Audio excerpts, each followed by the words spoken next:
listening to PetLifeRadio.com.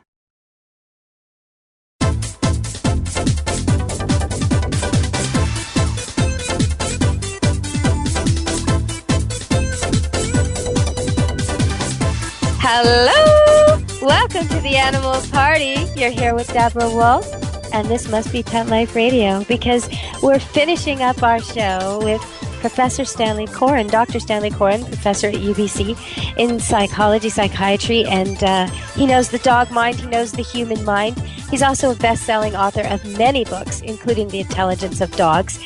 And wow, the first part was such a whirlwind of a show. And I promised you in part 1, which was episode 3, I promised you that in episode 4, this is it, part 2, that I would solve the trivia question, which is, who held the record in the Victorian times for killing the most rats?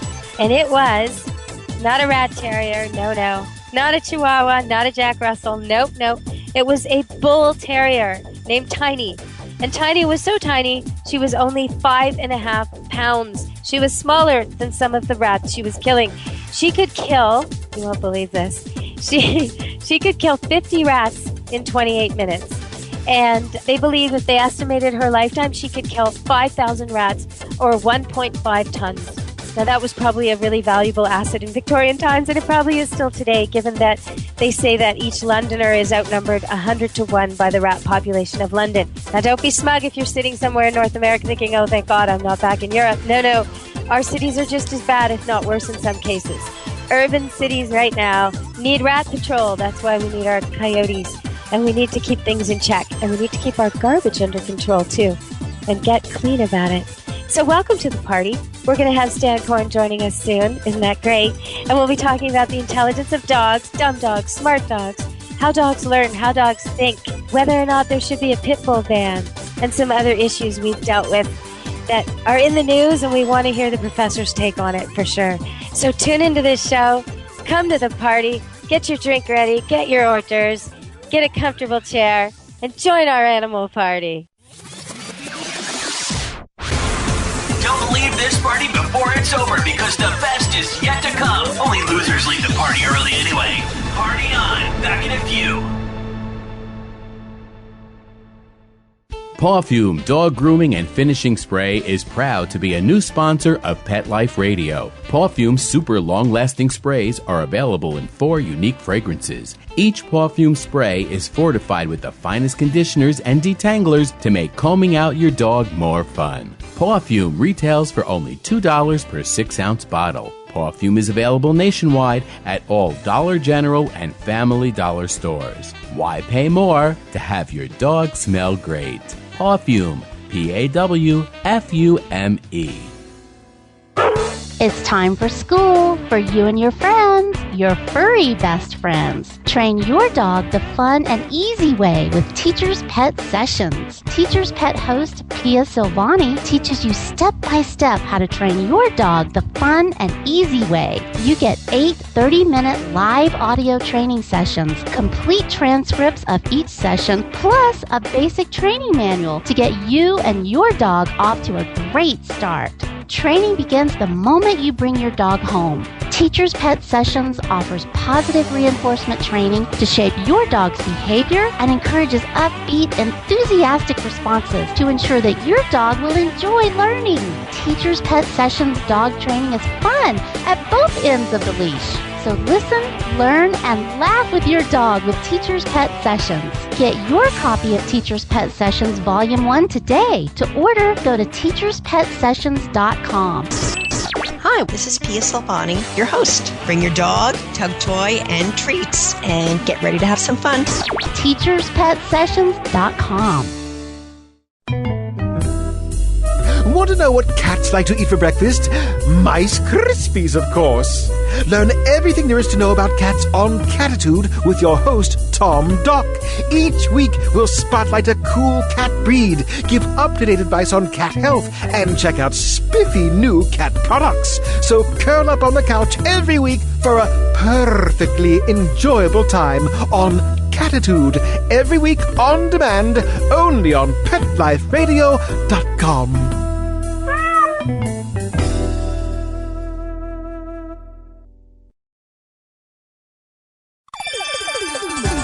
Let's Talk Pets on PetLifeRadio.com.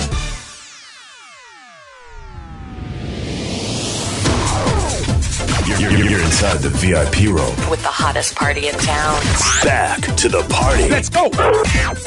Welcome back to the Animal Party. We're here with Stanley Coren. This is a book all about the intelligence of dogs, but when you're picking a pet, because most of the dogs in here, if you take the top half of the list anyway, they're all going to be easy to train, easy enough, and they're all going to be good pets. You've got to make your decision more on things like exercise. If you don't run and walk every single day, even when you're working, even when the weather's bad, you really can't get one of these dogs that's bred for high-endurance work, like a Border Collie. If you don't like brushing your own hair and your kids' hair, you should not get an Afghan, because it requires a lot of maintenance. So you have to think about these type of things. The intelligence, unless you're picking the extreme, unless you really want to go around and teach your dog tons of party tricks and you've picked the bottom of the heap, you're going to have no problem. What we want from our dogs, to me, is like kindergarten compared to what they can do. Compared to what they could do when they're detecting a bomb or chasing down prey or the things they want to do, compared to what they're able to do. What we need from them is so simple that we really needn't worry about this when we're choosing a dog, I don't think. More so the trainability, because if you're a person who frustrates easily, if you want things to come quickly, then you should get a dog that's pretty trainable. I would suggest that. Yeah, but you also really have to pay attention to size and to activity level. I mean, One of the dogs in the top 10 is the Rottweiler. Mm-hmm. That's a big, strong dog. Mm-hmm. And, if you've got little kids, first of all, I don't usually recommend a Rottie because simply because of the fact, not that they're going to harm your kids deliberately, but it's simply the fact that, you've got a 120-pound dog and you've got a 20-pound kid, and they're going to have to get knocked over quite accidentally and this sort of thing. But it's also the case that if you've got a 120-pound dog, that's a hard dog for a person to handle if the dog starts to get uppity and antsy and that sort of thing. So you really do have to pick size. Size is a real factor. I mean, as I am very cognizant of that simply because of the fact that I'm getting older.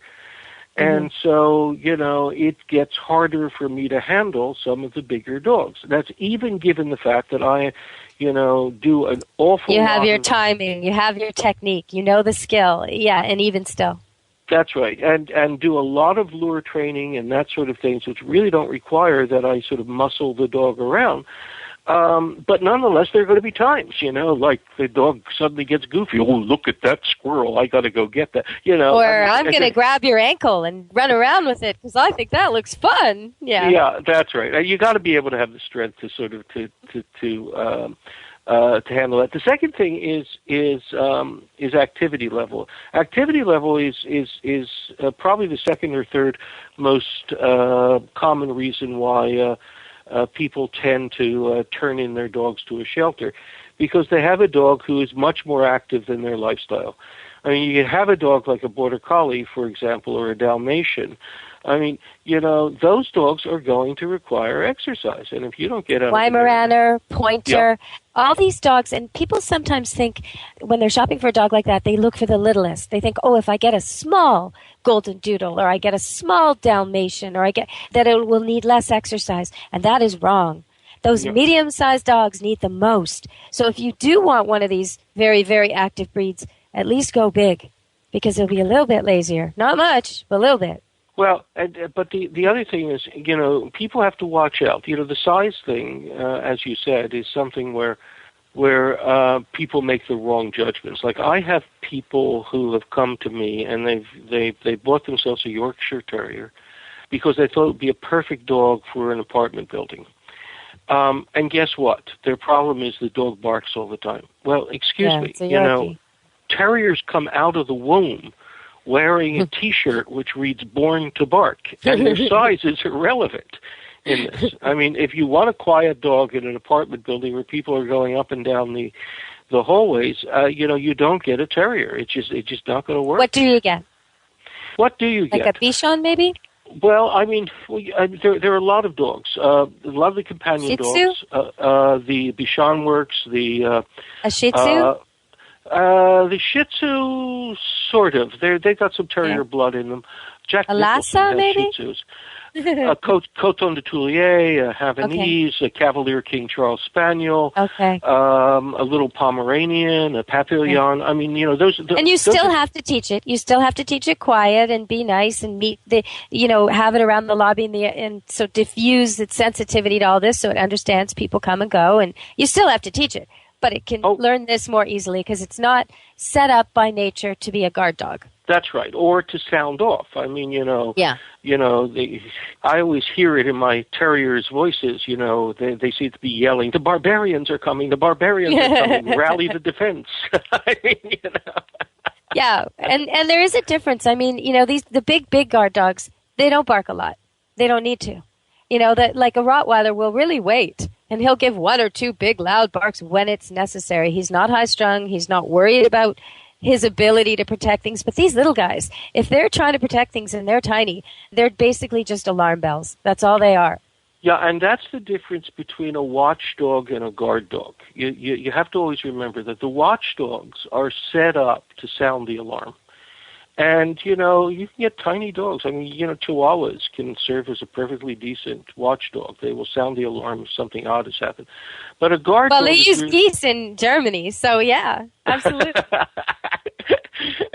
But the guard dogs are set up to actually physically guard you. So, the poodle, for example, would not be a wonderful guard dog. I mean, even the standard poodle. He just doesn't have the bulk and the strength for it. But he does have a menacing bark, and if you let him get very, very furry, he does look big. So he can, if someone's really allergic and they have to have a hypoallergenic breed and they're worried about their safety, he will bark, and he is a big dog. So you don't have to... Talk about hypoallergenic. Let me tell you. Yeah, I know. There's no such thing as hypoallergenic, but it's as close as you can get, though, with a poodle, wouldn't you say? Well, yeah. I mean, but let me tell you a funny story, okay? You know that President Obama's daughter, Malia, has allergies, okay? And so they announced, right off the bat after the election, they were going to get her a dog. Right after the inauguration, a day or two afterwards, I was sitting in my office and I get this phone call from this character who introduces himself, and apparently he was on Obama's staff. And he had been tasked by the president to go consult some experts about, hypoallergenic dogs. Okay. So he wanted some information from me. So I said to him, look, the first thing which you got to recognize is this is not going to be a dog for the president. It's a dog for two little girls. Right. So that's the way you should think about it. And if you are looking for a hypoallergenic dog for two little girls and you went to the American Kennel Club, they would tell you get a Bichon Frise. Right. I said, but there are two other breeds which I also like, which don't shed, and they're derived from the Maltese. The Maltese just has way too much hair. But and I said, one of them is the Coton de Toulier, and the other is the Havanese. There was a pause, and he said, Havanese? And I said, yes, as in Havana, Cuba. He said, oh, yes. no. He said, that wouldn't Shame. do. No. Shame, no, but okay. Yeah. It must be hard to live under that kind of scrutiny where even your choice of dog has to be a rescue, has to be bicolor, has to be, this, that, the other. Can't be from Cuba. Like, oh, my goodness. But the thing was that I had already been told by several people that he was going to get a Portuguese water dog. And the reason was fairly obvious. He's a close friend of Teddy Kennedy. Okay. And Teddy Kennedy has always had Porties. So that solved the whole problem because, if he got a dog as a gift from Teddy Kennedy, then, of course, he didn't choose it. They don't have to go through the rescue business or stuff like that. So, I hope that this doesn't cause a huge upswing in popularity, which depletes the breed, which is two things I want to talk about that we've sort of touched on. You talked about the Rottie being maybe not the best choice of dog for families, and I want to talk about the pit bull ban in Ontario and what's happened lately. But then so let's just talk about that. So in Ontario, there's a ban against pit bulls, and it was challenged because they were saying, look, it's too broad. It covers anybody that looks sort of like a pit bull, anybody that's a mutt, anybody that's cross. It's just too broad. They're saying, the people challenging it saying it captures half-breeds, mutts, and even dogs that look like pit bulls, and that it's unconstitutional. And the Supreme Court threw it out. So the law stands. Pit bulls are not, and pit bull-like dogs are not welcome in Ontario. How do you feel about this? What's your opinion on this? Well, I mean, the data is very clear. I mean, the bully-type dogs do, in fact, get involved in more biting incidents and in more serious biting incidents. Having said that, you got to recognize that there are several different lines of these particular dogs. And, you know, the ones which tend to be bad are the ones which are so-called game bred. They were really bred for fighting and that sort of thing. And I was called upon to do a report for the Ontario legislature, and so was Alan Beck, by the way, on this. And, you know, basically we recognize the fact that there are statistical indications that these breeds get involved in more biting incidents, but also the fact that the dogs which get involved in the biting incidents tend from certain lines and from individuals in certain occupations, like I am drug dealer, protect my stash, kind of thing. So our argument was, or at least my argument was, that that breed-specific bans are not, you know, a good idea. There's some data which was produced by the American Animal Hospital Association, and they showed that if you gave a dog a basic dog obedience class, we're talking about everybody stands around in a circle, and, you know, we teach Lassie how to sit and Lassie how to go down and that sort of thing. You reduce the likelihood that that dog will be involved in a major biting incident by 89%. Wow. Wow, that's amazing. Isn't that incredible? And that's amazing. And then there's some data which I've collected over the years here in Vancouver, in which we show that if you give kids, the most common target for major biting incidents are kids. And if you give kids, and we choose third graders, so they're about 9 years of age as our target group. Target hit rate. That's the boys 9 years old. That's them. That's the target. Well, we choose them for several reasons. First of all, they understand what we're doing, but also they communicate with the rest of the family.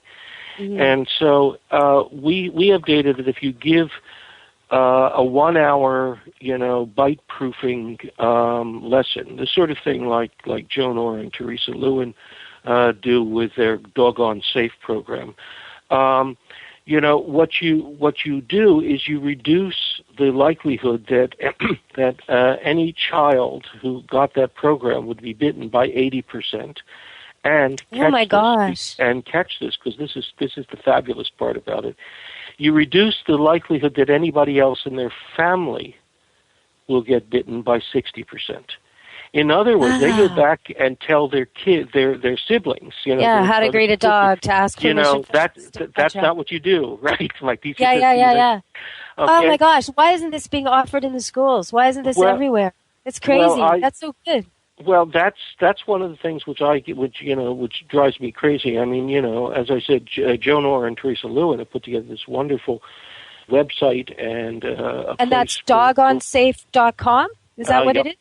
Okay, yep. So let's give that as our favorite website of the day, doggonsafe.com. I haven't done that yet today. All right. Well, this has been a great show so far, and I don't want to interrupt, but I must go change the tunes. So we're going to have to take a little break and hear from our sponsors. These are the people that make this show possible. So give a listen, have a listen to them, and in no time at all, you can come back to the party. Join me in some party games.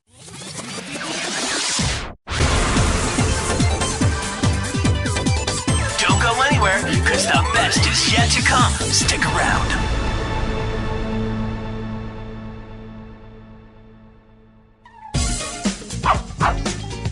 Give your dog some thought with Dog Thoughts. It's the iPhone application that everyone's talking about. Hey, what do you think of this? A man in Davis, California says he's invented an application for the iPhone that claims it can read your dog's mind. Huh? No, it's true.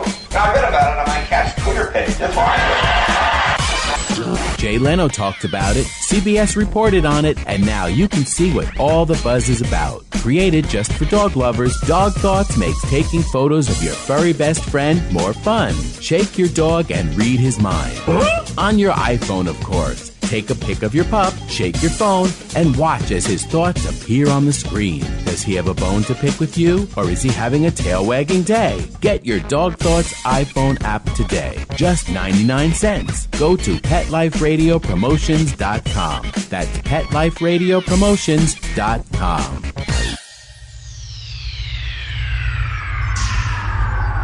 Greetings, humans. What planet am I on? Welcome to Pet Planet. Here's a copy of Pet Planet Magazine, Florida's most informative and fun pet resource magazine. It features heartwarming stories and informative articles from local and national pet experts. Excellent. Pet Planet Magazine offers Operation Planet Rescue, helping rescued pets find new homes. And it's available at 500 locations in South and Central Florida and 24/7 on the internet at PetPlanetMagazine.com. If you're out and about with your pet, you may be featured in Paparazzi, candid pictures of you and your pet. For up-to-date pet-friendly events, activities, and pet-related services and products, Pet Planet Magazine is your final destination. I shall take this magazine home with me. Back to your home planet? No, to my condo in Boca. Pet Planet Magazine. Check them out at www.petplanetmagazine.com or 352-394-8578. It's out of this world.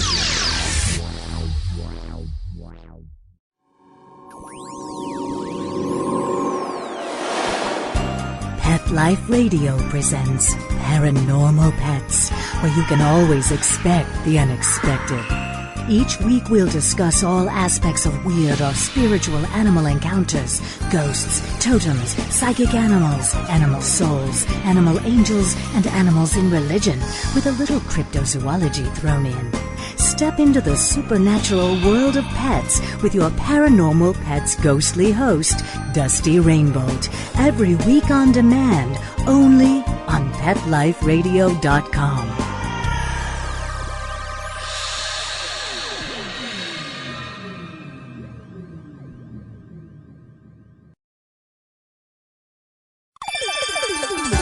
Let's Talk Pets on PetLifeRadio.com.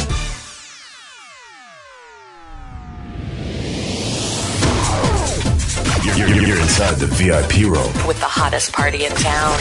Back to the party. Let's go! Welcome back to the Animal Party. We're here with Stanley Coren, author of The Intelligence of Dogs, among others. Best-selling author, Professor Dr. Stanley Coren, joins us today to talk about dogs, the real inside of the dog brain, the dog mind, how they compare with each other. What kind of dog have you got? Is your dog smart? Is your dog dumb? Well, this is the show for you. Keep listening. DogOnSafe.com. There you go. Right. It's 2 G's. Doggone. Okay. And they've been providing materials just at cost for teachers and that sort of thing to use to put together these kinds of programs. And it drives me crazy. I mean, here in Vancouver, as part of the nature studies, I mean, the kids study, have a several-hour butterflies, worms, and tree frogs. I mean, my God, exactly. You're living in the inner city. We're going to see a tree frog. But anyway, so you take those two stats, okay? The 89% reduction from having a basic class, and the 80% reduction from educating our kids. And basically, you've knocked down the incidence of dog bites by, 95, 96%. And since there are only, on average, 1 or 2 fatalities a year in Canada from dog bites, I mean, you've basically wiped out the fatalities. And you can take action against the individuals who don't, take their dogs to a class. You just have different colored licenses on it. That's a great idea. I love that idea because the good players should get. I'd like to be able to walk a good dog if I'm a good owner and not have the scrutiny of everybody because somebody bad walked there the day before. That's right. To have a clear sign that, hey, this dog's passed a test and he can be walked here. That would be so much better. The Canine Good Citizen, I wish they'd make that, if possible, to be useful, like you say, some clear badge or symbol on the dog that shows that, look, this one's all right. That's right. And then you could have all dogs who have not had that class, for example. On leash. Or either on leash or even muzzled, if they're above, let's say, 55 pounds, just as a public safety I don't thing. really like doing the weight thing because I do find that little dogs do bite a lot. And kids bend down and they get bit in the face. And so I'd rather put it on to the owner to get the class, regardless of size. That's fine. I mean, I could live with that perfectly well. But, this is what we recommended to the Ontario legislature. And, they didn't go I know exactly what went through their head. And, in some respects, they're right. I'm a university professor, and university professors think that the answer to everything is education. So, I'm sure that they thought, yeah, right. Okay. Okay. Well, that was one contentious topic. Here's another one. Here's another controversial topic. Vegetarian dog food. There's a lot going on about cats and this pull to put cats in a vegetarian diet. And I've done a few shows on interviewing cat experts about that, and it's a no. You should not put a cat on a vegetarian diet. What about dogs? I don't think so. I mean, dogs can survive on vegetarian food, but they are in the evolutionary class carnivora. Well, carnivora are meat eaters, excuse me. That's what they were designed to do. Now, the truth of the matter is that dogs are closer to being omnivores. I mean, they'll eat anything. They're not great at eating insects or lemons, but other than that, but will they thrive on it? I don't think so. I mean, I don't think so. I believe that, maybe somebody can come along with, something which is 90% soy or something like that and convince me that a dog will survive on it. But certainly the kinds of things which are available right now, I don't particularly favor them. Okay, so the next one, I've got another one for you. Another hot button topic.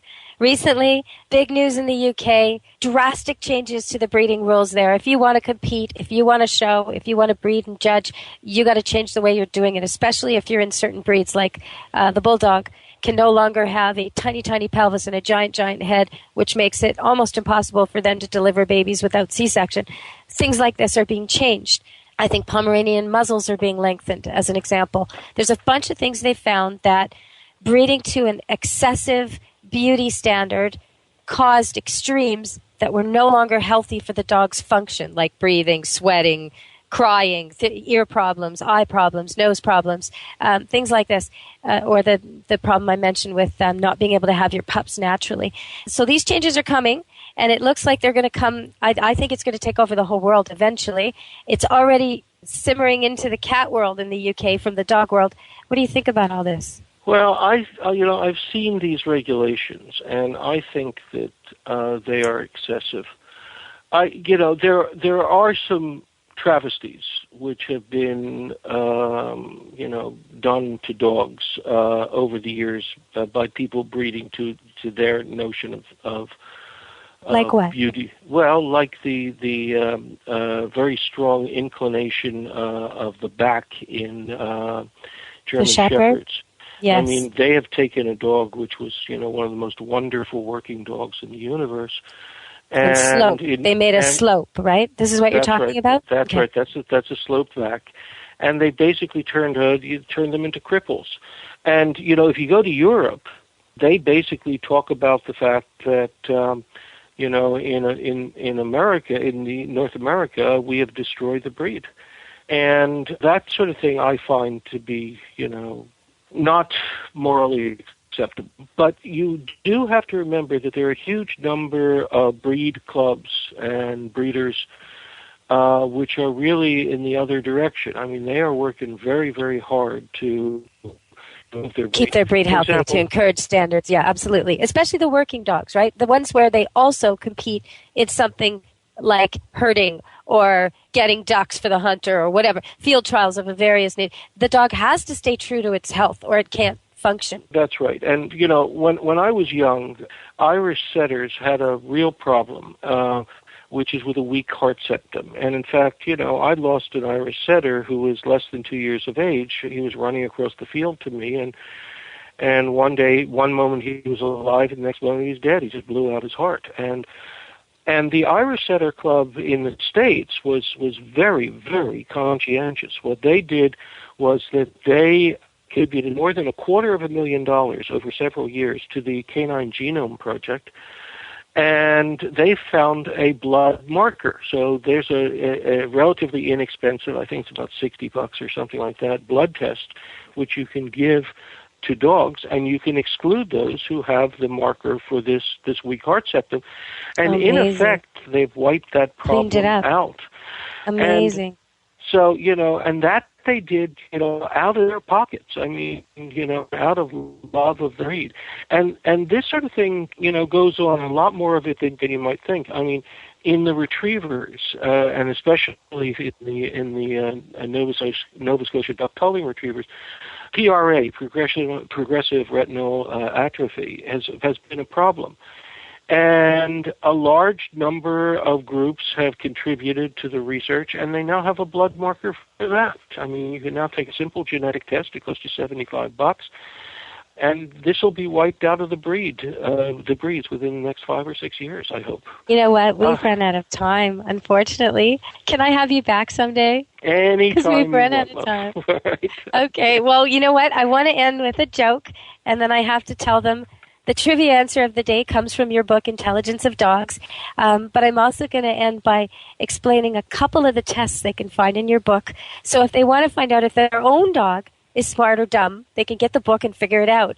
But one thing I did want to ask you that we didn't get to through all this is if a dog, in the course of a dog's life, and I've never asked you this before, if a dog is, say he's just average for whatever, but let's just pick a golden retriever. He's an average golden retriever. He's pampered. He's loved. He's in a home. Everything's great for him. All of a sudden, he gets thrown out of that. The people die or whatever. There's a flood, Katrina, I don't know. He ends up in a shelter. He ends up on a long, hard road. Does he get smarter because he needs to? No. I mean, dogs which have many and varied experiences not only get smarter, but their brains actually grow. I mean, in my book, Why Does My Dog Act That Way, I talk about the research, which shows that the more and more varied experiences that a dog has, the bigger their brain and the smarter they get. And that's science. That's not. So even though he's already matured and grew up a pampered puppy with limited experiences, so he didn't really have to use his wits, but he has them. Somewhere in there he's got them. Yep. Would they be engaged and activated when he needs them? Would he become brighter? If they go to a secure and supportive environment, then the answer is they certainly have the opportunity to become brighter. Now, the flip side of that is, that if their life has suddenly been shattered by, some sort of tragedy, right. They do suffer from the doggy equivalent of post-traumatic stress syndrome. So, that can interfere. Okay, so your example for this is a better example would be a dog who's isolated and understimulated and then gets rescued. And he will go from maybe not being very bright to learning how to learn and learning how to engage as well. And then he might become brighter through certain. Right. But the other way, you don't think like a dog who all of a sudden becomes homeless would go from being a dog who couldn't, for the love of God, catch anything to being a dog who can hunt.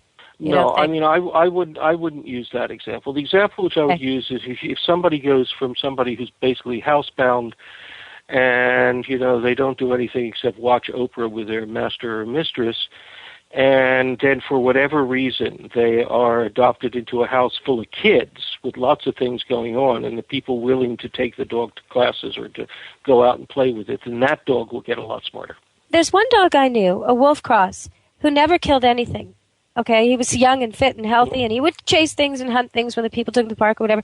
But all of a sudden, at about age 7, he started to kill things. And I mean, within a week, he could kill 11 squirrels in a half an hour. He could kill 5 rabbits in an hour. At the same parks they've been going to all these years where he'd never been successful, now they had to leash him. How did that happen? Now, wolf crosses are a special example. The general finding which we have is that even though the dogs don't show the wolf-like behavior characteristics when they're young, they will when they're older. So there's a wonderful set of studies which were done trying to rear the wolves as dogs. And, in the early stages, you can take them to dog obedience class. But by the time they're 2 or 3, they're already starting to resist, and there are other instincts are starting to come back.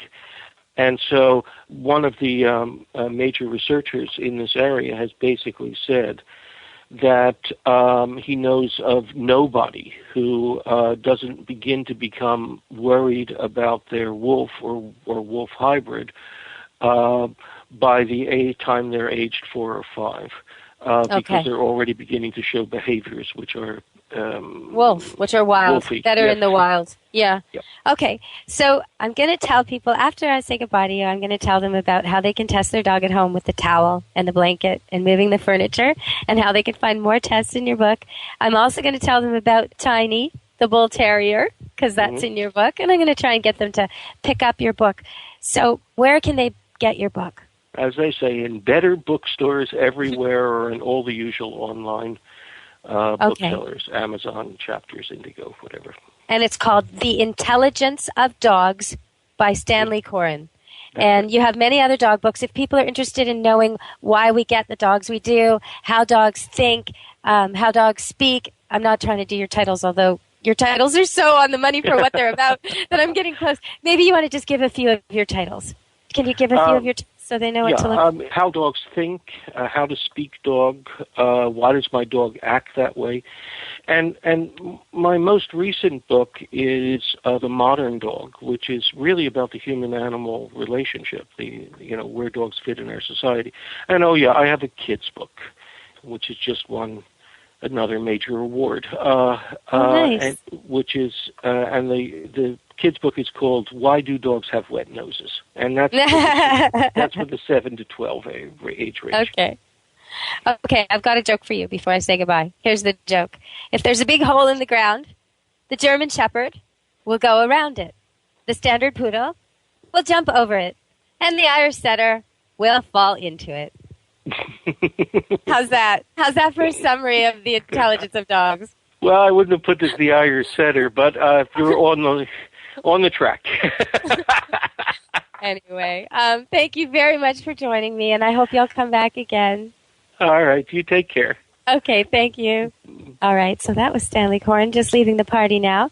And he told me I could give you something in a loop bag. So here you go, something to take home with you.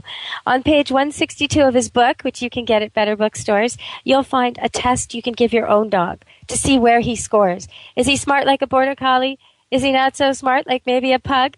This is what you do. I'll just give you 3 of them. There's a whole bunch. You can take a blanket when your dog's sitting and relaxed, and toss it over him, and just with a stopwatch, see how long it takes him to get it off.